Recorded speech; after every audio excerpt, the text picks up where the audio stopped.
It's a brand new morning, rise up to a brand new dawning. Well, welcome back to Good Morning Tobago on Tobago Updates, viewers. Now, of course, our attention is still very much focused on what's been going on with the oil spill and that search to find the ownership of the Gulf Stream and the Solar Creed so that we could perhaps get some compensation and get this whole situation paid for by the persons that are responsible for it. But in the meantime, now we are turning our attention to Mr. Watson Duke. And of course, he is the political leader of the Progressive Democratic Patriots, as well as the Assemblyman for Roxborough Argyle. And special good morning and welcome to you, sir. How are you doing? Good morning, Kandace. Good morning, Tobago. Good morning, Trinidad. And I want to start with this whole thing, this whole ship ending up in our waters, barge ending up in our waters, and so on, and the indication of a security threat that it poses for our territory. Indeed, the ship posed and continue to pose a serious security threat to the people of Tobago and by extension, the people of Trinidad and Tobago. And not enough is being said about the threat the ship is posing. That to me is something that is telling a lot about the people who might be involved in this cover-up. They are big people. What do you know? What do I know? I know that no ship whatsoever that is carrying cargo passes within within 2 miles of the borders of this country unless they are coming to dock. I also know that no ship could enter your waters without declaring captain and crew and where it come from. I also know that the Coast Guard is responsible for monitoring the 6 miles radius given to Tobago under THE administrative responsibilities. I also know that a few days after the ship sunk in about 100 meters off the Covert State there, right in shore, after they sink the ship, then few days after, but within 7 days after, 3 to 7 days after, the Coast Guard boat sank right in the harbor, right where the Coast Guarders be, is sink right there. How come that could happen? That ain't funny. It's not a joke. That was deliberate. And I'm asking myself, who are the people involved? The time must come when Tobagonians must stand up. And this is no joke, this is no little plaything or environmental joke where just go and like I see some people taking pictures, they're cleaning out oil out the Cayman nose. And what for? You're making the thing into a joke. Show us the amount of Cayman that die. Show us the people who are now getting tested by medical doctors and are sure that they're being poisoned on the inside with the oil. They're not showing us that. What they're showing us are the good thing that they're cleaning out with Q-tip. Foolishness. Tobago is a serious country and Tobago needs serious governance. Both the Prime Minister, who's a Tobagonian, and Fally Augustine, who is a Tobagonian, have failed Tobago miserably. I am in election mode. The PDP is in election mode. I'm saying to them this morning, get out. Leave Tobago. Sign your resignation, call the elections, and let's move on with serious people.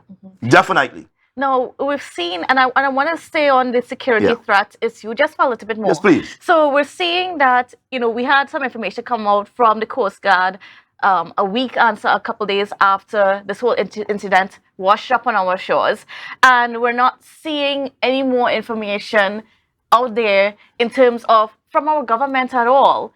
What does that say? Is there a cover-up? What are you thinking about the situation? What is your intel like about this whole situation? This is a massive cover-up. I'm saying to you, the Coast Guard in Tobago has been reduced to Boy Scouts. I repeat, the Coast Guard in Tobago, they have been reduced to Boy Scouts. So no matter how much dress, no matter the rank they carry, they're still Boy Scouts.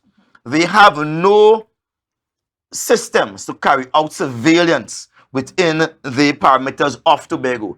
They must first make a phone call, put their fingers on their head and say, could you please allow me to get some information? That's the kind of ridicule they have placed Tobago Coast Guard into. And I'm saying no, no, no.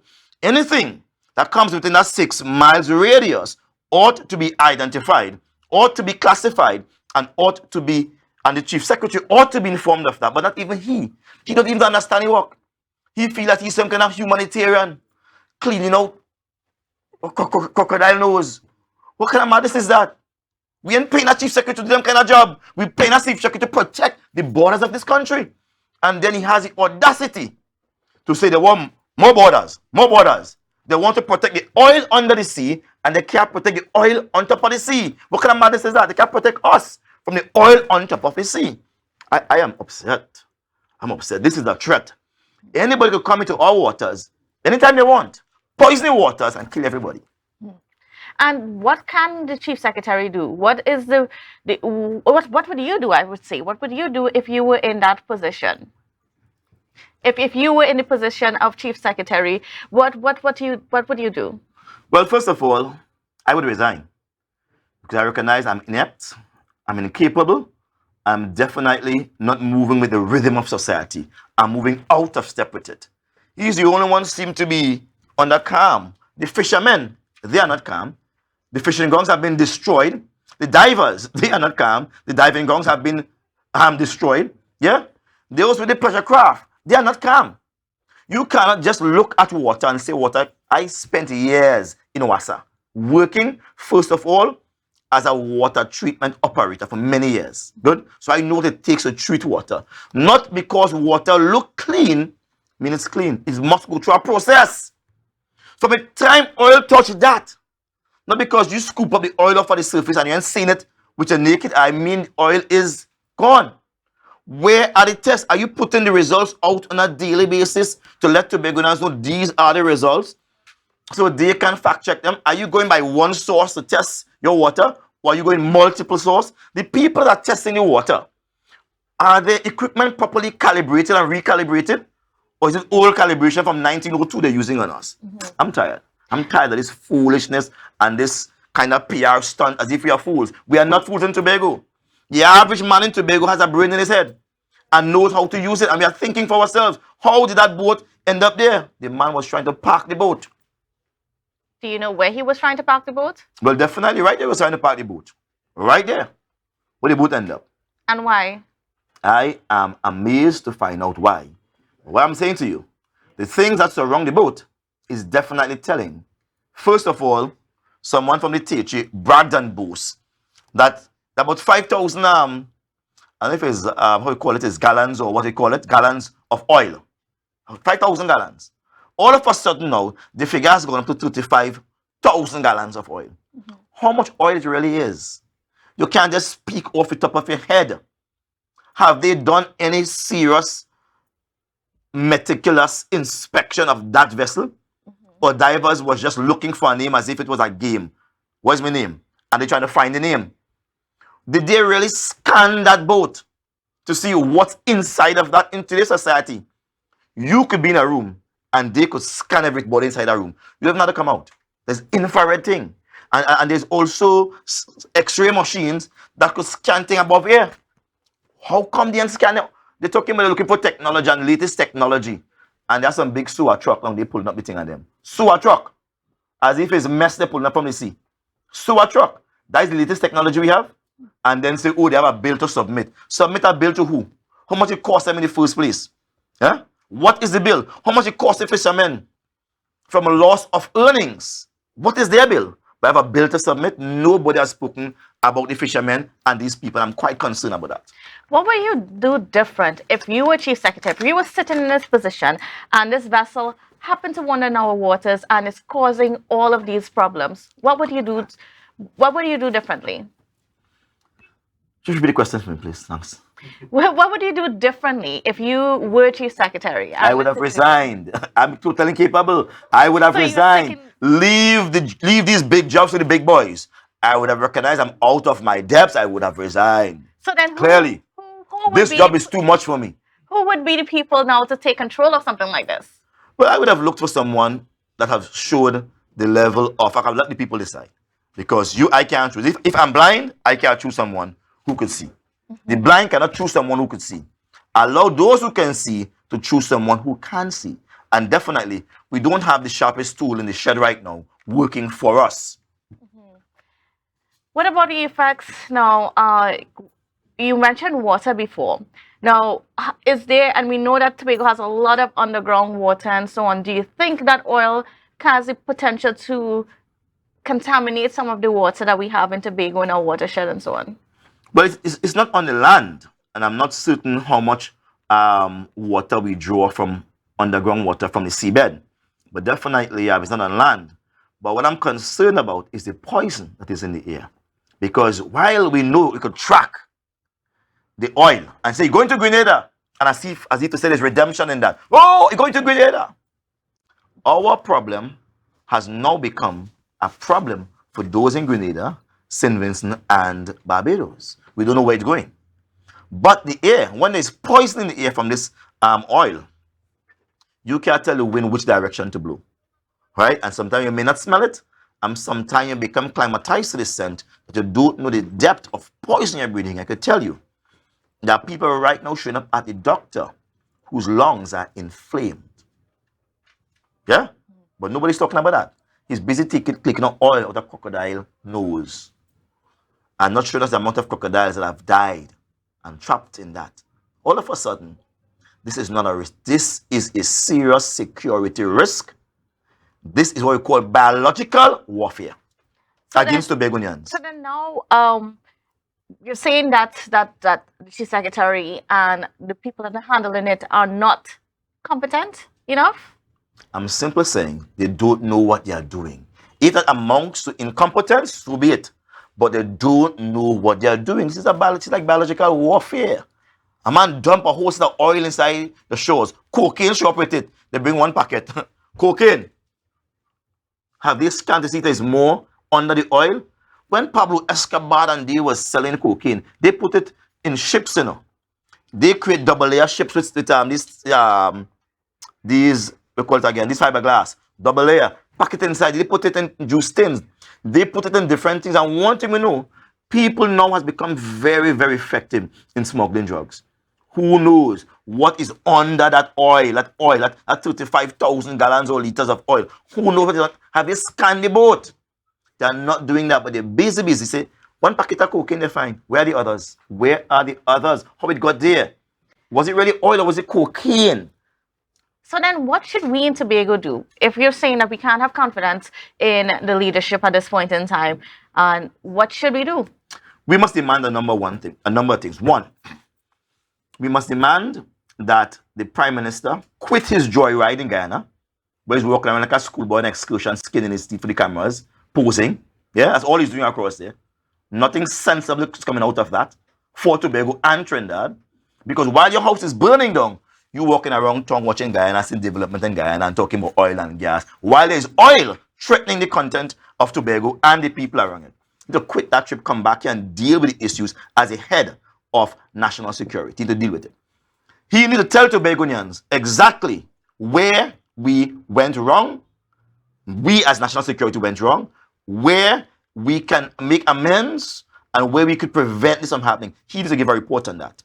Nobody else but the Prime Minister. Why the Prime Minister? He's a son of Tobago. Two, the people in Tobago reject his leadership on a number of times. They have lost the Mason seat twice, right? And he's going to lose it again. And they have lost Tobago completely. He continues to be persona non grata. And I think at least before he makes his exit from professional life, he should seek to make amends, seek to show that he's sorry for his wrong by appeasing the people of Tobago who are upset. So let us know what went wrong, how this boat end up parking on right by Cove there. Let us know what can be done to prevent it. And let us know a true assessment of what is on the boat and what is not on the boat. And these things should be done by a third party outside, a professional party. We don't trust nobody in Trinidad and Tobago who are paying him under the guise of being an employer and doing their own thing to satisfy the PNM's curse. We don't want that. What we want is a foreign person coming in whose objective is to do a good and a proper job and cannot be bought, cannot be sold. Let them come and give us that. Then, we need Farley, our chief secretary, to do the honorable thing and put his hands up in the air, recognize he can't lead. He's a school teacher and should go back to teaching and leave running governance to those who have a penchant for that, those who have an appetite for that. Yeah? This is clearly out of his league. He is going around as if it's first time he's alligator cleaning. What about those persons who have things on their lungs? Have he visited those families? No. Up to last night, a man sent me something here where he went to the doctor. Let me read it out for you. I'm going to read on air. A man went to the doctor last night and the man sent me something here. The man said, doctor's finding. That came in 11:09 p.m. And here Dr. Feet, them talking about sleeping and they want to sleep. And what's wrong with them in this country here? Here Tasha talk about, what's wrong with these people, these kids that we have running this country? Let me apologize now for reading this thing. So I want to apologize to the whole of Tobago, and Trinidad for even putting these people into office. I stand amazed. My jaw does lock. I can't even talk. But I see the utter rubbish that's coming out of them. Let me go on to this man here now. This man's a serious man. This man said to me last night, 11:09 p.m. I was up and he sent me a message. He said, doctor findings, allergic to constant inhaling of oil. There are red areas in my throat that, along with running nose, given medication, conclusion, allergy. That cause of allergies is new to me. The scent in the area is still strong. Will keep you updated only on important issues. Blessings, God's grace, and peace. Let's take a look at that. They don't receive these messages because they are far from reality. As Bob Marley say, they are sailing miles from reality. They are on some kind of space trip where they think that they are close to God and they are safe and they are holy men and holy women. Watson Duke is a sinner and they are holy. Let me read to them something today. Tobago is upset. Tobago wants no part of them. Call the election now and let me get serious governance in Tobago. We can't wait. And in a situation like that, where there are some health concerns arising out of this situation, what should be the method? What should be the plan of action at this point in time? Again, we have Dr. Faith, who claims she has scholastic ability and health is good and health is on a standby for anything that results from this oil spill. There's not even sufficient beds in the hospital, right? And you are telling me health is on the standby? They must step up. And if they can't step up, they should resign, all of them, because they are incapable. I wouldn't say to them what to do. They ought to know. Once you have an oil spill, then you should call in a specialist. There are people that deal with the entire respiratory system, the pulmonary system. There are people who are specialized in that. You just can't do an X-ray and say, all right, we do an X-ray, it's good. No. That man who reported to me last night, he may be more sick than the doctors are telling him. Where is the specialist? Where is the lung test that is being done? What kind of test is really being done? Blood test, etc. All right. Well, we're almost at the end of our interview this morning, Mr. Duke. But before we go, I just want to give you just 1 minute just to, to address anything that you think that we left out this morning. I want to say to Tobago that this matter is far more serious than we know it is. This is a catastrophe of great proportion. It is not something that deals with just oil. It's an indication, it's a check on the levels of security offered to Tobago by Trinidad and the level of security offered within Tobago by the Coast Guard one and the little military have up Signal Hill up. They call it military. We have no security. No security. God forbid. God forbid if these were the days of the Vikings when men would enter territories and dominate and take over, we could have all been lost. We have to protect the people of Tobago. Security is a first and foremost issue for any government. I'm concerned about that, and I want to leave Tobago with that this morning. Let us look after our security. All right. Well, thank you so much, Mr. Duke. And viewers, we got to go for a quick break, but we'll be right back. Thank you. Let's go.